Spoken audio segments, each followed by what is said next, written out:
Hey Strata residents, it's Karri, the program coordinator at the Baum School of Art, here with another takeover of Strata Live. Happy Thursday. I hope everybody is doing well. It's a rainy, dreary day, so I'm glad you're here. I'm glad we're gonna hang out for a little bit and get creative and get our weekend started. This is a really fun project we're gonna do today. It definitely, hey everybody, I see you all logging on. Nice to see you. This is a fun project that we're gonna do. I don't know if you guys saw the teasers that they were sharing earlier, but we're going to be doing a Noton paper cut design. So I have some examples. They're pretty awesome looking. It's a very simple kind of project that we can do. Everybody can do this one. You know probably by now if you've been watching my videos that I really like to do things that can be adaptable to all skill levels and all ages. So this is something that is really fun. Your design can be as simple or as detailed as you want it. If you get a chance, look up Noton designs on the internet. You'll see some of them are really intricate. It's really awesome. If you want to venture into that, that would be really great. I'd love to see what you create from just learning what you're going to learn here and then taking that to use into more advanced design. So this one is kind of just like a pretty basic flower design. And then I did do another example that's super simple. It's just circles.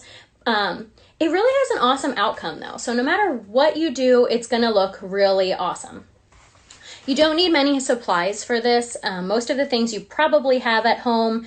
We will need a paper. I just have a sheet of 9x12 kind of mixed media paper. That will work. I have some black construction paper that we're going to need to be cut into 4x4 squares there. That worked out really well for my 9x12 paper. If you have a little bit of a smaller paper, maybe you're using like a computer paper, you might need to do like a 3x3 square. So whatever works, just kind of think like you might need about 3 inches around the edge for your design to expand into.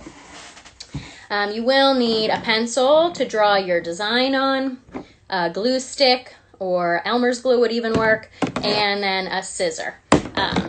So the Noton square is really awesome. It's the expansion of the square, and it's kind of the exploration of the relationship between positive and negative space. So when I say positive and negative space, you're like, what is that? What are you talking about? So I have a little bit of an example to show you what I mean by that. So here we have this heart that I cut out. So this is my positive space. This is my heart that I cut out of the paper. But then I have my paper, and this is the negative space. You can still see the shape is there, but that's the negative space because it's empty. There's nothing there. So it kind of explores the relationship between the positive and negative. And that's important to take into consideration when you are doing this project because you will need to kind of see that. Okay, alrighty. So to get started, it's fairly simple. I have my white paper and my 4-inch square, and I just really lightly, like you probably can't even see it, I just really, you can see a little bit, traced my 4-inch square on the paper in the center. That's really just as a guide. You'll erase the lines afterwards, so just do it as light as possible just so you know where you're at. It can be really easy to kind of get like distracted or put your shape on the wrong way here. And once you're gluing it, I don't want you to have to peel it back up. So just draw your guide square there. That will be very helpful for you.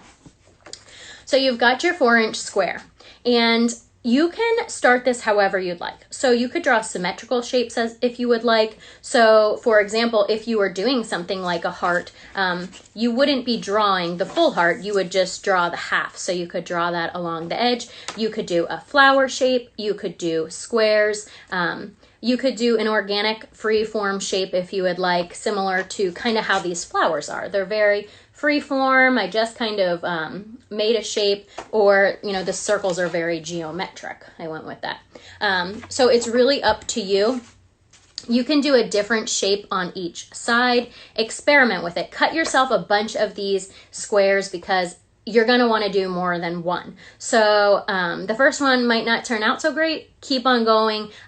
Do a couple different ones. So this one we're just kind of going to go with this free-formed flower design just to keep it simple. And I'm even going to show you a simpler version of it. So this is just the 2 parts. If you wanted to cut out the inner part too, you absolutely can. It just gets a little bit more complicated, but even just this simplistic design is really cool to look at. And then if I flip it, you can kind of see how it looks even cooler.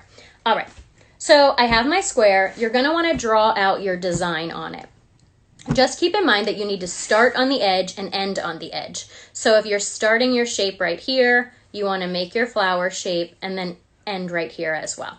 So you wanna do that on all of your sides. Of course, I've went ahead and I pre-drew that out, and I used just a white pen so that you could see it. You can just use a pencil because you'll be able to see it, but just for the sake of the video, I wanted you to be able to see how I drew my shapes on. So you can see I just went with free form, kind of flowery shapes, and just went and ended right on the edges of the paper. So you will want to then cut them out. I, of course, went ahead and I cut out all my pieces just for the sake of time, but you will want to cut them out very carefully along your edges. And then once you cut them out, you will have kind of like a little bit of this weird X shape happening here. It's already looking pretty awesome. So you'll have this shape. This is what you'll want to then glue onto your paper. So I have my little parts that I cut out, my little flower edges, and those I'm keeping off to the side. So here's your part. You want to glue it down. I just use my glue stick, and I don't glue on top of my paper. I do that on either a scrap piece of paper or just on my craft table here. And I want to make sure that I get onto the edges really good and make sure that they're really stuck down. I'm using this like crazy blue glue so you can see it. So then I'm just going to glue that guy down onto my square that I had traced out. Okay, and I'll hold it up so you guys can see. It looks awesome already. Okay, so important thing, you want to make sure you're matching up the correct shapes that you cut out with them. So it's kind of like a little bit like a puzzle. So you'd really just want to find the shape. Like this one, you just, you kind of find where does it go, and then you're going to like open it like a book. So once you find the shape that matches, so for example, I found this one, it fits on the bottom, okay? You're going to then open it like you would open a book. So there it's fitting, but when I flip it down, that's how it's going to get glued on, okay? Do you see how I did that? So it's there, and I'm just flipping it open like a book, and then that's how I will glue it on. It's very easy to get confused with this. That actually, like one of the first ones I did, I was like, I totally like completely messed that up, and it still looked cool, but I did just start over for my example. Okay, so then you want to glue stick and stick that down. Super simple. So you just want to repeat that on all of your sides. I'm going to show you guys on this one how to, if you want to cut a second level to it. I'm going to show you that really quick too. So I'll just pick one of my sides to use and find out where it goes. It's like a fun puzzle. Okay, so it goes right here. So if you're going to draw a second layer in it, I'll just do it on with my white so you can see.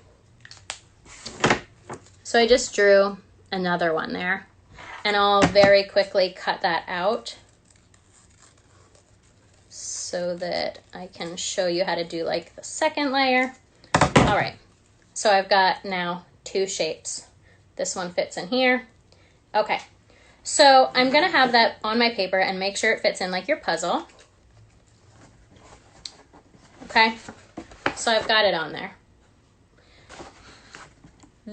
The bigger shape I'm going to flip out like my book, okay?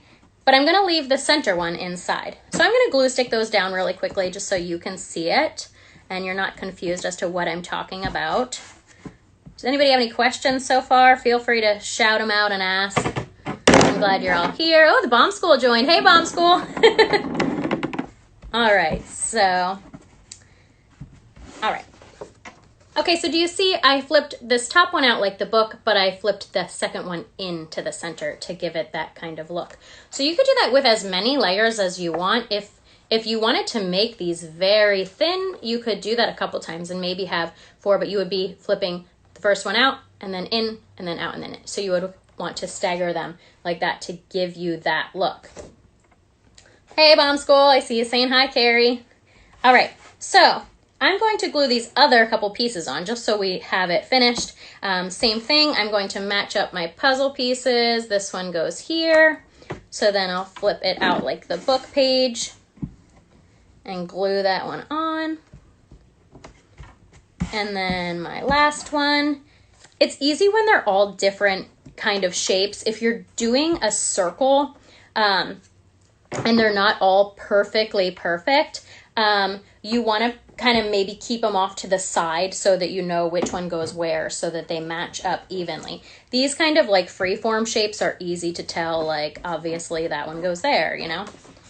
All right, so let me get my blue glue off of here. And there we go. So you could even you could like rotate, you could do some with the secondary layer, some without it. So it gives you that really awesome positive negative look there. So again, I'll show you my finished product of the really simplistic one. And then a little bit more complex with that second layer in there.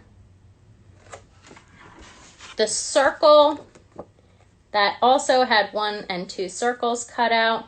And then I went a little crazy and I took it to the next level. I wanted to see if it would work with some fun shapes and some rectangle shapes and just some freeform shapes. So my examples in the back here, I do have this really awesome. So I used a rectangle. I cut a rectangle. It was a 5 by 3. So this was my 5 by 3 rectangle. And I very simply just drew these like blob shapes off to the side, okay? And then just cut them out.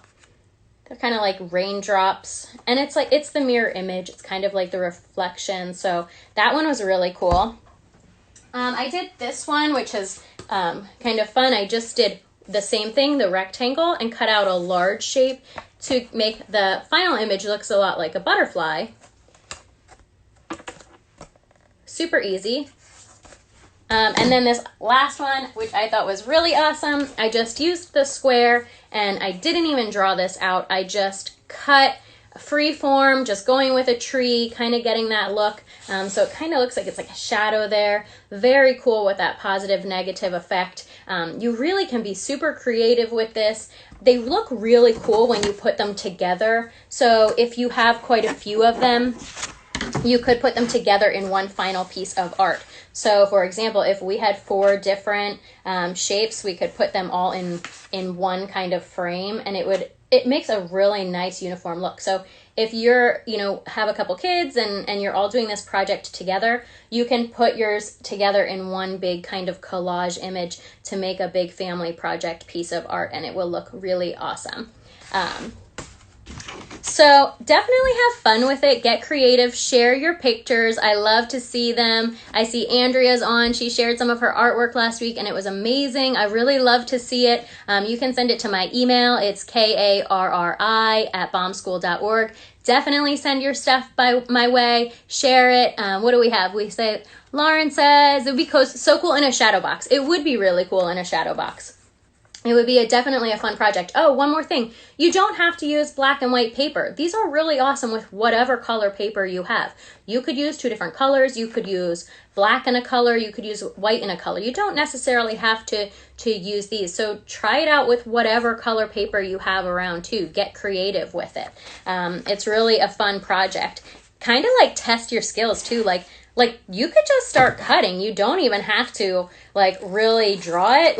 Just go crazy and do whatever your heart desires and just kind of make the shapes and see what happens, and just go with it. Have a lot of fun.